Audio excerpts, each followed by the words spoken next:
Are you okay with revealing that you're a millionaire? I mean, it's too late to go back. Hi guys, welcome to this episode of Mukbang with a Millionaire. I have a millionaire right here. My name is Eric Pan, aka Ericnomics. And in this episode, we're going to talk about how he made his first million, how he became a millionaire. And we're also eating Korean food. The restaurant is called Cal, and we've never had it before. You're eating the japchae, and I don't even know what this is again, too, but This it looks is good. galbi bibimbap, and Okay. I have seafood japchae. Nice. Okay. All right, Eric, are you a millionaire? I am a millionaire. Okay, cool. That's what this whole episode is about. How did you make your first million? How did I make my first million? Well, it's a combination of things. I think most of my net worth at the earlier stage actually came from real estate.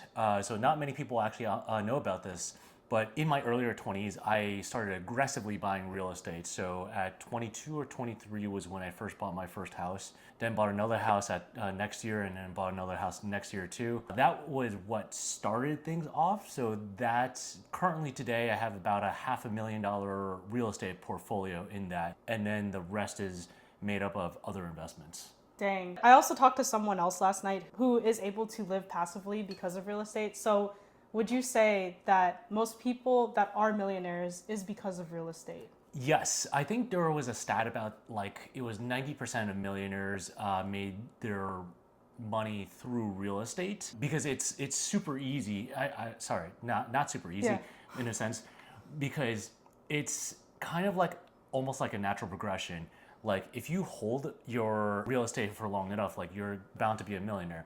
Like most of our parents are probably quite there because they just held on to their house because they lived there for their entire lives.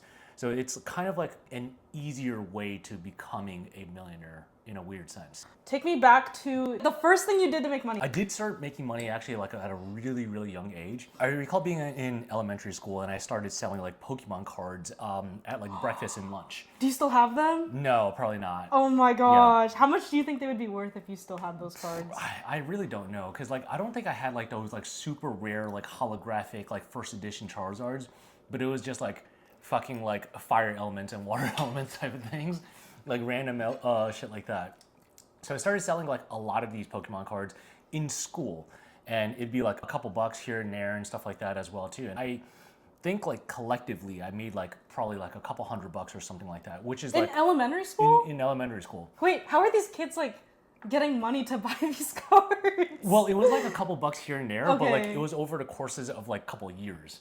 So was this elementary to high school or? Elementary to junior high school, I would say. Okay, so that was your hustle as a child. That was my hustle as a child, and it was a lot of money back then as well too. So I was feeling pretty good about myself. And so did you buy these cards from Costco or something? Did you buy a bulk and then sell them individually, or did you sell the packs? So I sold individually. I think my parents just bought me booster packs and stuff like that, and I keep the good ones for myself, and then just sell all the shitty ones just to random other kids who just didn't know what they were doing or something like that. I don't know. So you were a Pokemon scammer. I'm just kidding. No. Arbitrage. Arbitrage. Yes. This was before all the Pokemon hype. How would you determine the value of a card? That was a hard part. I just was I don't know. That was just a little bit arbitrary. So I was all right, this doesn't look very valuable. Here's for 50 cents or $1 or something like that. And if it was shiny, I'd add a couple bucks. That's funny. So you wouldn't get back into it today as an adult? Dude, I have no idea what these things are worth. So no. And you I guess the passion is gone. Back then that was your passion. And even though it's more hype now, you would never go back just for the hobby of it. Yeah, I probably wouldn't, because one, I don't have the interest, and two, I just simply don't know what things are worth nowadays. I'd be scamming myself. Okay. So your first time making money was selling Pokemon cards. What are some other things you did as a child, or maybe it could be your first job? So I think that was the thing I did earliest to make money, but my first W-2 job was actually when I was 14 or 15 years old, I kid you not. And it was actually at the Boys Club of New York in Flushing, so kind of a camp counselor of a sense, right? So I was this 14, 15-year-old kid watching over other kids who are also not too far in my age as well too. I kid you not, I also remember seeing my paycheck It was $715 per hour, and I was working like the paychecks were like in 40-hour increments and stuff like that. So at $715 an hour, I was getting paid like $250 for a total paycheck of like a week or 2 weeks worth of paycheck, and then on top of that, like taxes taken out of it. So I was getting paid like $200 to work like 2 weeks. Oh my gosh. Which is absurd to think about nowadays. But at the time, you didn't think about it because you're a child and you know, you're living with your parents, so it's like $200 is still kind of like a lot of money. It was a lot of money, actually. Yeah. Do you think the time spent doing that job versus selling the Pokemon cards, like, yeah, if you could like put the Pokemon business per hour, do you think you would make more selling Pokemon cards or doing the camp counselor job? I don't know, because like I was essentially preying on kids who just didn't know what Pokemon cards are worth. So like probably per hour, it would have probably been more worthwhile to just like sell more Pokemon cards or something like that too. But that was like a completely different business model and stuff like that. Yeah. I was just happy to get a job. That's funny.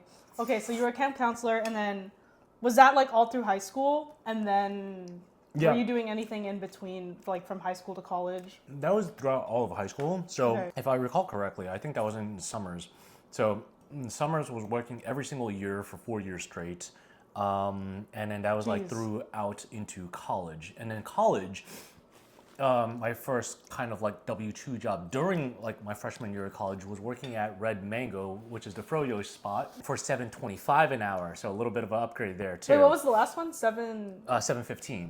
So the minimum wage back then was $7.15? Yeah, I mean, federal minimum wage right now is $7.25. I know, which is crazy, but like I didn't know that. I thought it was $7.25 for the longest time. Like I didn't know it was $7.15 when you were a kid. $7.15, and then they bumped it up to $7.25, and it hasn't moved since. That's crazy. Yeah. That's insane. My first job was also $7.25 at Charlotte Russe, sales associate. Oh yeah? Yeah. Okay, nice. So like retail, customer facing. Yeah. So you worked minimum wage until college, or you were still doing some minimum wage during like the summers? I was doing minimum wage at the Red Mango for first freshman year of college. And then after that, got like a huge pay increase because like the next job that I did was actually a bank teller, I think. Oh, is this what sparked your interest in finance? No. I was always kind of like interested in money, even like way before that. But it was just the fact that I was like studying finance back in the day. So I was like, all right, why not become a teller? So I was a TD Bank teller at downtown Flushing, one of the most like crowded and high traffic locations in all of New York City, or actually like in TD in general. So, and then this is like predominantly like Chinese demographic too, and my Chinese is complete ass. So I had to like really elevate my Chinese. So it was good for me actually. So I learned a lot of like vernacular vocabularies and picked up some conversations and stuff like that as well too. So I think I was getting paid either like $13.50-ish. I would say like $13.50 per hour, which is a huge upgrade from $7.25. So you're talking about almost double. So it was there for like a couple of years. Actually, no, sorry. It was there for 1 year. Then did some internships after that too. And then did another internship where it was also paying me like $15 an hour. So I was like pretty happy with myself. This was like your college summer job, right? Or not summer job. I was actually working throughout the semester actually too. Oh, you were doing this and college? Yeah. 100%. So did you have a hard time balancing both? Like, were you just like go to school, then go to work, like grind nonstop? I don't think it was like a hard balancing. You know, like I only worked hours like then that I didn't have class or anything like that too. Like I wasn't like going out like partying all the time too. Yeah. I was in a fraternity, so like there was like social events and stuff like that. But like I would just like attend like parties or something like that for until like 1 hour and then just like go home because I hadn't worked the next day. You mentioned that you've always been into money since you were a child. Why do you think that is? I would 100% say that it stemmed from the fact that like seeing my parents like work really, really hard and like odd jobs throughout like my childhood. I think growing up, I had this weird awareness of like how scarce money was to my parents because I'd get taken along for them to work. Oh, like when you were young. I'd be like a toddler and I'd be like with them at work. They'd be working at like restaurant jobs and my dad was also like a driver, like delivering newspapers. So like I'd be sleeping in a minivan in the back while delivering newspapers. They owned a laundromat at one point too. So like I'd be 24/7 at the laundromat. Oh, whoa. Like I was like this toddler, like whenever people want to change for like in the quarters, and I'd be like, Yeah. exchanging the money and stuff like that too. Wait, that's funny. Oh wow. Yeah. So I think I've always had awareness that like they were working super hard and that we were doing this all for money. So I think like just growing up, I just had this always like awareness that like I had to make as much money as possible from Yeah. like a stupidly young age. Oh wow. So it seems like what your parents' behavior kind of translated to how you are today. Just like work really hard because the end goal is money. 100%. And like I used to always see them fight about money as well too, even though like I didn't really understand like the whole concept of money, but like I was just aware of it. You had this idea that money was scarce as a child. Has that mindset changed now? Or do you think it's still like that? I think a big part of me is still like that because I don't think you can really take out the frugality of someone. Yeah. Especially since it's kind of like deep rooted in trauma in a weird way, right? Yeah, so it's for like sure. so hard to get out of that. I think even if I'm like a big multi-millionaire, I'm not going to be flashing my Lambos or anything like that too. Obviously like elevate my lifestyle just a tad bit, but I think for the most part I'd still be living a very frugal lifestyle. I don't think I'm a flashy guy, but I think I am in that kind of like pivotal point where like I need to get out of my scarcity mindset because I've done everything by myself, like in my business, work and all that stuff too. But now I'm at that pivotal point where I'm like, shit, I do need help. I do need to hire out these things too. I need to delegate these things. I'm only a one-man shop. So I need to get out of that scarcity mindset and start spending money in order to even scale up even more too. So that's kind of like a difficulty and a challenge that I'm facing with myself. I have that same challenge too. I think for me though, it's not really the money thing, it's more of the control. Like I have a very specific way that I do things, and the moment that someone takes control of something, I'm still super type A about it. So it's, for me, it's more like letting go, but I also totally feel you on that. Content's weird. It's like, you can't really predict what you're gonna make unless you have like a system in place where you're constantly promoting something, because you're gonna have like really high months and really low months. When you have those low months and you have someone that you have to pay for, it kind of feels like oh, I still gotta pay this person. Yeah, I know. I'm kind of going through that right now too because I actually recently just did my first hire. Like full time or like? No, sorry, like part-time hire actually. So he's gonna be helping me out with like all the content and stuff like that too. And right now it's a little bit on the slower month. So I'm not bringing in as much revenue, but I still have overhead of paying for softwares and this additional headcount and things like that as well now too. Did you ever think that you would be a business owner now, or did you think that you were gonna climb the corporate ladder in Wall Street? I've always known I wanted to be a business owner, but I never knew what. Earlier in my 20s, I was always asking myself like, what would I do? What business owner would I do? And I was kind of leaning toward like the real estate side, just like own a fuck ton of real estate and then just, be a slumlord landlord type of thing. Because that was kind of like the path that I was going down because I was aggressively buying real estate. Aside from that, I just didn't know what to do. So like the whole like plan A was to essentially just climb the corporate ladder. I was working in finance for close to a decade, 9 years. And the whole intention was just to continue this cushy job and until like, something else came along and then, here I am now. But did I expect it to be a content creator? Never in a fucking million years. Really? Yeah. For some context, like people don't know this, but we both knew each other before we blew up on social media, which I think is crazy because we had a group chat. And I think the only people who really came out of it was me, you, and Grace. Yep. It's funny how you mentioned like you didn't think it would be content. So when you were posting content, your intention was never to make money. Like what was your intention behind it? Because for me, like I always knew that creators made a lot of money, and my intention for doing content was for money. Oh. I mean, no, but I don't mean it like that. Okay, I love it. I obviously want to help people, but like the purpose of me doing it was so I can not work a job With and the like end goal of that. Okay. The end goal was money. Okay, fair enough. Never in a million years did I intend on making money about it. I started creating content for purely the love of the game. Not the game itself of creating content, but the game of helping people being better with their money. So, well, that's good. I loved talking about finance. None of my friends liked hearing me talk about it. So I was like, all right, might as well just kind of make content for the people out there who do find it interesting. What started as just purely like as a curiosity, like creative outlet type of thing, and with the goal of intention of helping people, now became a full-time opportunity. So I guess you could say it was for the love of the game. Yeah. The game of helping people Okay. with their finances. That's good. Yeah. I like how you phrase it that way. The game of helping people. Meanwhile, I'm just here to make a dime. I'm Get your kidding, bag. guys. No, it's both. If you think about it, if we continued working in corporate finance, we wouldn't be helping people, because you're just helping the corporation. Shareholder value, though. Yeah, we would be maximizing shareholder value. So helping shareholders. Yeah, but we wouldn't be helping people directly. But what made you pick short form content though? Because I feel like the barrier to entry with short form, it's hard because you have to learn how to film, you have to learn how to edit. Why do that instead of like do Reddit, where you could find your people in just like text? Yeah. Well, one, I'm a shitty writer, and then two. But you're still writing in content. Yeah, it's a weird thing though. Yeah. When I first started, I think it was around 2022 or 2023. I can't remember. I think Mm-hmm. 2022. That was when like TikTok was popping off, right? Yeah. Okay. I was actually a little bit late to that because everybody and their mothers Yeah. got on it during like 2020, 2021, 2022 and stuff like that too. So like I was actually holding out on TikTok, and I was like wearing this badge of honor, like saying like I'm never gonna download TikTok. It's just brain rot. It's gonna be people dancing all the time too. That's funny. So that's what I thought.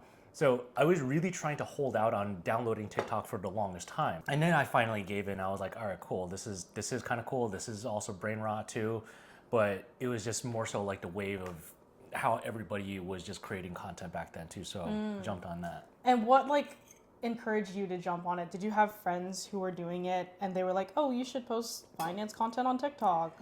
No, I think I was like always curious about doing some sort of like educational stuff, whether it is like making videos or writing articles or whatever it might be, just with the end goal of helping people about that. I just didn't know which approach to go about it. Okay. So I was like, all right, TikTok is blowing up. I Yeah. might as well just give this a shot. Yeah.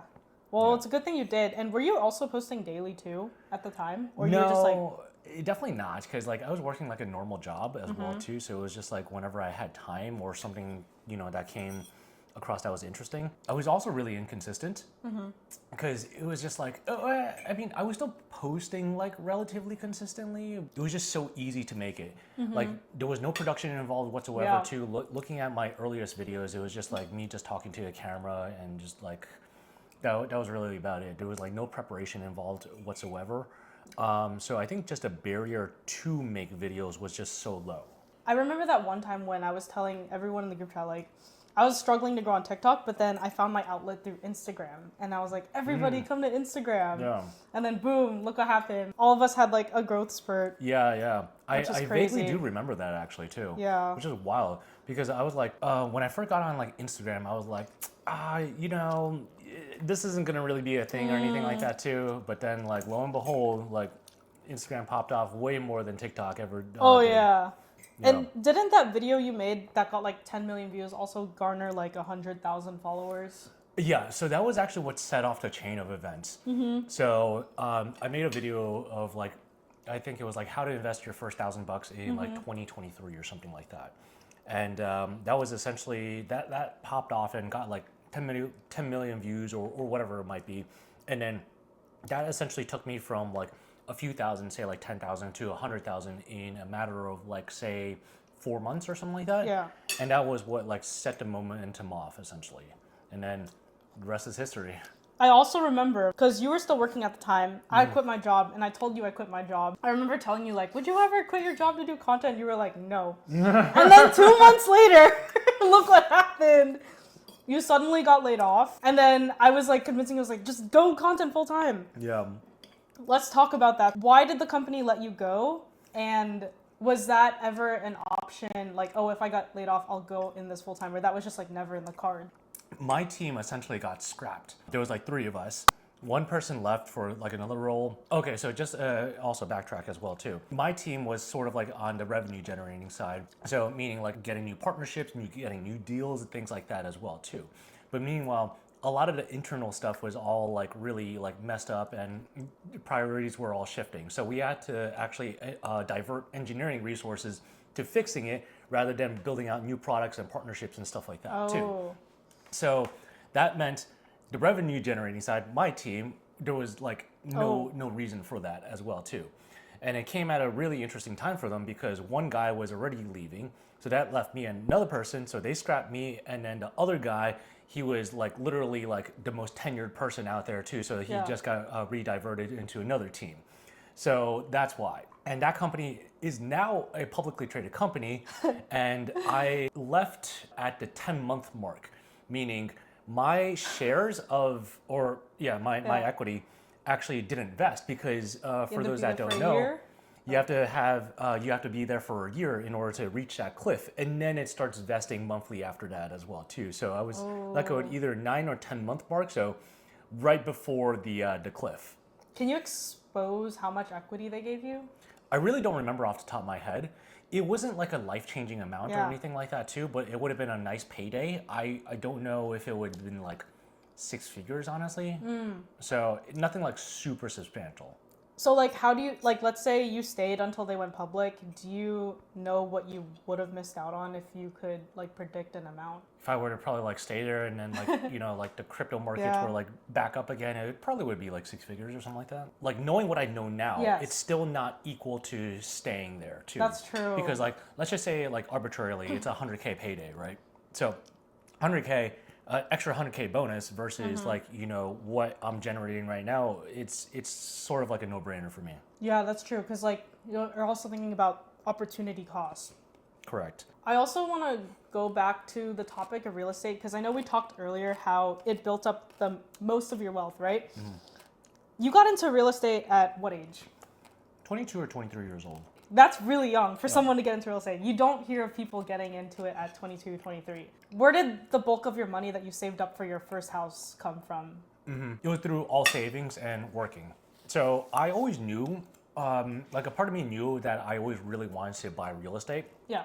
And it really all started from reading the book of Rich Dad Poor Dad from Robert Kiyosaki. And he was essentially talking about, the whole takeaway is to buy as much assets as possible. And assets meaning like stocks, real estate, et cetera, and things like that too. So when I read that in college, I was like, oh shit, I gotta accumulate as many assets as possible. So I had that goal, like let's just say junior year of college. From junior year on, I was like saving every single dollar that I could from all the internships, all the jobs that I worked. And after I graduated, I got a job at State Street, and I was essentially also living at home too. So my overhead expenses were super low, so I saved up like 90% of my income. So after working 1 full year after graduating, then I had enough saved up to have a down payment to buy real estate. So graduated, say 21, 20 or something like that, and then bought my first house after 1 year after that. Do you remember like how much you put down for your first house? Yeah, I think it was like $40,000 or $50,000 or something like that. That's very impressive. Yeah, so I mean, like I said, I had no overhead costs, right? Like rent. But that was like everything to your name. That was everything to my So name. Holy shit. was part of you scared too? Like, Oh my god. Okay, so here's another story too. Yeah, that was yes. like everything that I had saved up for. So it was like every single So penny. no emergency for like No if emergency shit fund. goes hits the fan. Yeah. Oh shit. I even vaguely recall me actually taking out a little bit or some part of my Roth IRA as well too to fund that real estate project. So by the time I had to wire everything out, I had maybe like, probably not a couple bucks, but maybe like $100 or something like That's that. crazy. Right? So I was scared shitless.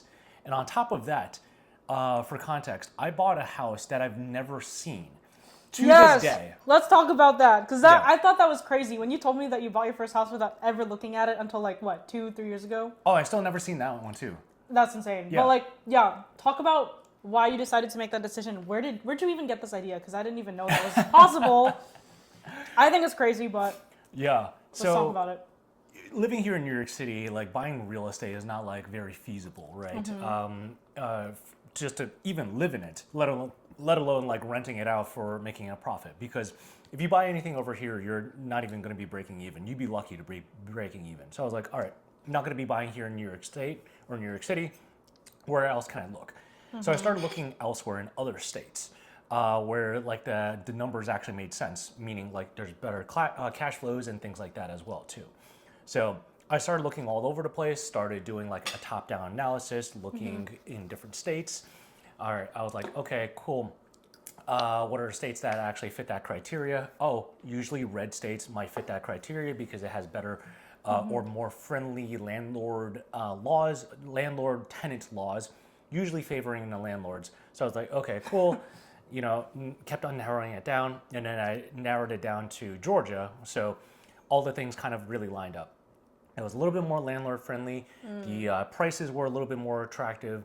The rent growth, the population growth, the job growth, all was like kind of like checked off the checklist. So I was like, okay, cool. I'm gonna buy in Atlanta greater region. So I kind of was just like on the lookout for houses for like an entire year until like I had saved up enough money for it to happen. And then, yeah. Nice. Since that was like all your money, did you face any issues after the fact that like put you underwater or like set you back? Luckily, this one was a really good purchase, meaning it was like turnkey, everything was ready, it was rent ready, there was like no issues. It was relatively newly built. I think it was maybe within 5 years of it being built from when I bought it too. So not many really issues came along. If repairs had to be done, I think I would have been underwater. And a few of my other real estate projects actually after that had so much more substantially like more issues that I had to like dip into more of my own savings and things like that too. So that one, my very first project, still remains as my best purchased. Nice. Yeah. But would you, knowing everything you know now, since like Gen Z is in such a different state, like, interest rates are higher, a lot of people are doing content, would you recommend someone who had the capital that you had at that age to still do real estate, or if they want to be a creator, should they just go the content route? Knowing what I know now, like I love real estate, don't get me wrong, it has contributed to a substantial part of my net worth. But after owning the real estate for quite a while, I think it's been like 8 years by now. I kind of want to sell it because of just like all the headaches and everything like that too. So if I knew what I know now back when I was like 22 years old, maybe my decision would have been a little bit more differently. So I don't know. So I think now I would probably lean towards the content creation side because there's no capital required needed to like even start. The barrier to entry is super low. Everybody and their mothers has like a camera and a phone and could essentially just talk and things like that and start potentially making some sort of income. Now, of course, it's still going to take a really long time for you to even build up to that, but the barrier to entry to even start is super, super low now. And you can even argue and say like the amount of time it took you to save up $50K to buy that home and like the hours you were putting into work, so you could take those hours and put that into content. That too. It took me 1 full year of working full-time, even saving even prior to that too. So yeah, I guess you could say if you really want to like put in the effort of like creating content, like actually putting in full effort into putting in content for like 1 full year, you can make substantially more. Yeah, very true. And also, like, nowadays they're paying UGC creators pretty high. Like, if I was in college and these startups are paying, $20, $30 a video, I would have definitely hopped on that. But that was not a thing when I was in college. Yeah. Oh my God. It's absurd because when I was working minimum wage, I had to work 3 hours to make $20, right? But now you can make a video. Kids can literally pop on their phone and make $30 off of like a 30-second video, just like super, super easy. Like barely any editing and things like that as well too. So of course, $30 now is could be $7 and $15 an hour back then is worth a lot more than what it is now, but still. Yeah, I agree. The barrier to entry has never been this easy. Yeah. So that's like one thing I'm like, dang, if I had this in college, I could have been. But hindsight is 2020. I'd be like churning this out, like making like thousands of dollars like super easily. So kids essentially nowadays like don't have any excuses. The path is kind of laid out there for them. They just have to really take action to do it. For real though. Yeah. The creator monetization workshop we went to last night? I was surprised, but also not surprised that everybody was struggling with consistency. Because one of her questions was like, what are you guys struggling with? And everybody was like, consistency. And the way that I view consistency is like, if you truly enjoy it, or if you want it that bad, you'll make the effort to do it. When I was doing content, I wanted it that bad. I was so sick of getting let go. I was so sick of like being the watcher instead of the creator. I wanted it so bad that like I was like, I'm gonna do whatever it takes. It really ultimately comes down to how badly you want it. Exactly. I hear so many people saying like, I want to be a creator and stuff like that. And then my next question is like, how badly do you want it? Yeah, right. And they always say badly, but they never want to put it into effort. Yeah. And to me, that's not bad enough. Yeah. Right. So, I don't know. People have to reprioritize, their thoughts. I agree. Also, I want to bring up this thought because I know you're like a very frugal person. Okay. Okay, I have some questions about that. So, what's the most unhinged frugal thing you've ever done? Unhinged. Yes, that you think like people would find absurd. I don't think I do like anything like super absurd. I'm not like Bradley on a budget or anything like that. Yeah, we can keep that in too. Oh my god. Like I'm not reusing fucking paper towels and unplugging my fridge or anything like that. That's another level. I don't know. I feel like I'm just a normal frugal person who doesn't like take things too far. I don't know. Sometimes I cut my own hair. Okay, that's like normal. Yeah. Fuck. What else? Holes in your shoes. Okay. All right. Some people might. Maybe you will. But yes, I have like holes in my shoes. I have holes in a lot of things. Some underwears, which I threw out now. Oh my gosh. Because Costco was having a sale, so I got a big pack. My shoes, in many of my sneakers, because I'm trying to wear it out till like it fucking like is like thin, like as a paper sheet or something like that. But I get a lot of shit. A hole is I don't know. A hole's something else. I don't know. It's if fine. it rains and it gets in your sock. Well, I'm not wearing it out to like raining. I guess, but It's like gym shoes or something like that. okay. But if you're like going hiking and you get dirt in your shoe. Okay, all right. There are Very certain versatile. occasions where I would wear different shoes. Okay, but like okay. if it's like to the gym or something like that, Okay. I'm wearing like the most Okay, beat up fine. ones too. That makes sense. And occasional hangouts, which is why you probably Yeah. also saw it as well too. But like if I'm like going out to like a hiking or like or something else, I'm wearing a different pair of shoes that doesn't have holes in it. I would wear every single piece of clothing till like the day that it dies. Like every Bro. last strand, essentially. That's crazy. So like I have like a lot of like old clothing from like high school times that I don't want to say like I still wear, but I still have. Oh my gosh. And you're like how old? I'm 32, turning 33. So these shirts are like 16 years old. Yes. That's insane. They are a teenager. That is insane. I don't think I have any clothes from high school. Yo, some of my clothes are Gen Z, essentially. Oh my The age of Gen gosh. Z. Oh my no, wait, no, gosh. it's Gen A now. Are they like? Do they have holes in them too? Or No, they're actually fine. Oh, okay. Yeah, Are they they're just like tattered or something? No, they're just like out of style, which is why I probably don't like wear much. That's funny. Is there a frugal habit you'll continue to do no matter how much money you make? I think like everything really. Yeah, like I'm not like a fancy guy or anything like that too. Like I think I'd still would drive like my scooter around everywhere.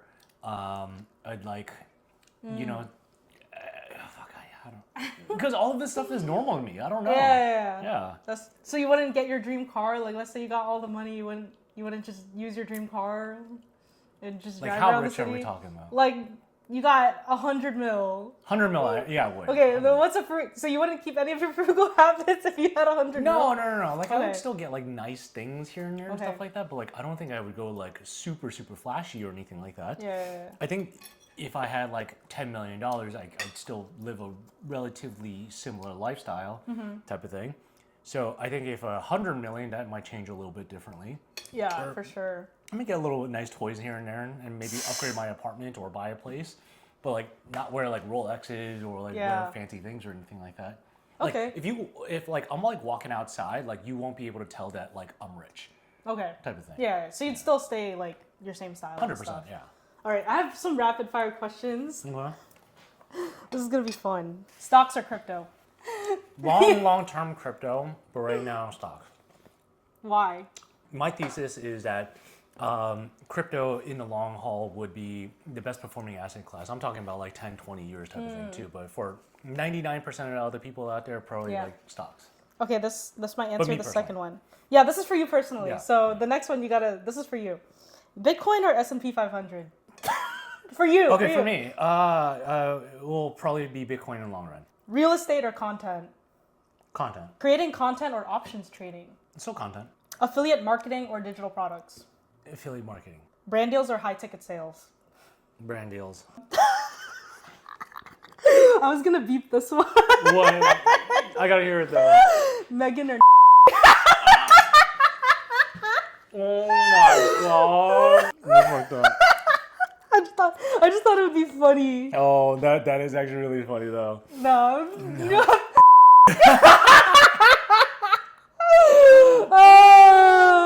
Blossom or Public?